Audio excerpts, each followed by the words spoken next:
Alright, gonna do a little walk around with my old Chevy K10 here. Got a couple new updates on it.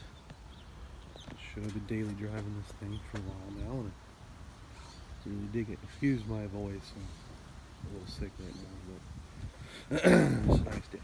So, got the boggers on there, 35, 14, 50, 16.5 with the 14 wide part wheels.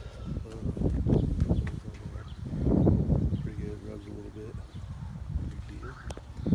But good thing, had the exhaust done, and the guy who ran them told me one of the exhausts tucked up underneath there. Put him in a cool spot, but it sucks. He ran it like a damn blazer. I guess I need, can't even run a blazer tank in there because of the way the exhaust is ran. So this is probably like the most reliable vehicle for some reason. You just get in it and beat the shit out of it, and it just doesn't care. It always starts up firing right up every time. Oh, I did with the new updates. I did the dual steering stabilizer, and then I put a light bar in the grill, and I got pods. I'll show you how that works here.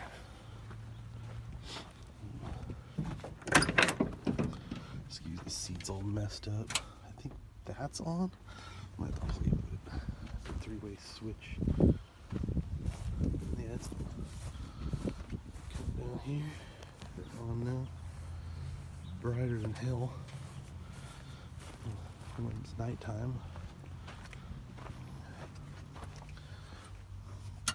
But so it's got the S&M 465, nothing done to it. MP205, the 1-ton axles and shit in it. This motor still fucking taking. Built this thing for like $400 out of shit that on top of just shit I had laying around. But if you had to buy each piece, it probably cost a lot more. I had everything laying around. So the water pump took a crap not that long ago, and I had this one laying around. It's like a Hawaiian or whatever, high flow. It was on my Chevelle. It had a small block, and I took the serpentine setup, which, if you notice, that belt's a little chewed up. Probably with the alignment. Piece of shit works. Yeah. Still fucking fires right up. I had a dual battery set up, but this battery took a shit, and I had this battery running the winch. That one runs the motor and all the shit for the truck, and I had this one for just accessories and shit. But I can't remember what happened. I think another battery took a shit, and I needed the cable, so it just all came out for another thing. This thing is absolutely stupid reliable. I'll drive this thing cross country right now. I'm not joking. Built it a while ago, and literally it just all I do is get in, keep gassing it, and turn the key and let it rip. The fuel system is a pain in the ass. A Holly blue pump. Yeah, it's not the black. I think the red's this low grade one. It's the one that needs a regulator. It's like the higher up one. And then I had that with a fuel cell. What sucks is that the fuel cell isn't watertight. It gets moisture in there, and then you get water in your gas, and then just a pain in the ass. But if it's got good gas in it, no problem. And if it does get water, you just have to pump the shit out of the carburetor.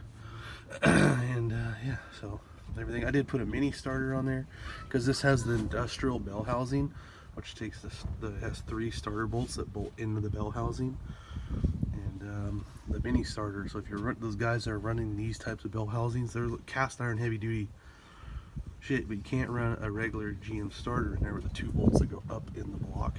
They have to go in the bell housing. But if you're running one of those, get a mini starter, and it'll clear. You'll be perfect. You can run it just the 2 bolts like normal, and everything starts up just fine. I do like the mini starter because also another thing about why I think these old trucks, you should definitely put a mini starter on there. because kind of set up. Because let's say you have winches and shit, and you're running just one battery, that the mini starter takes less voltage for it to crank. So you know, I think if it has like 10 volts in the battery, it still has just enough power, or like same power as like a regular GM starter. And then a little bit, we'll start it up here.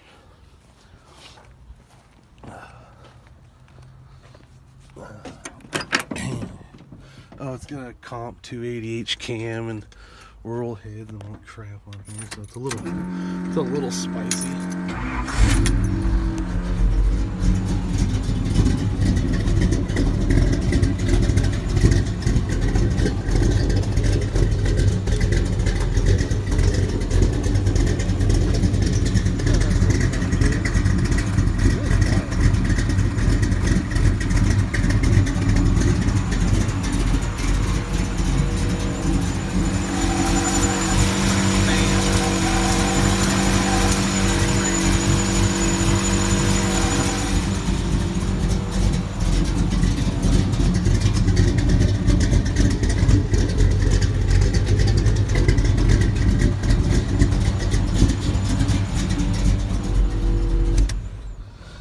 This truck's been in my family since it was new, so here we are. But the big radiator and the fans are definitely bonus. There's a bit of an oil leak back here. Looks like valve cover gasket. But yeah, wanted to show. I was watching my old videos and I was like, holy crap! You can pretty much see the way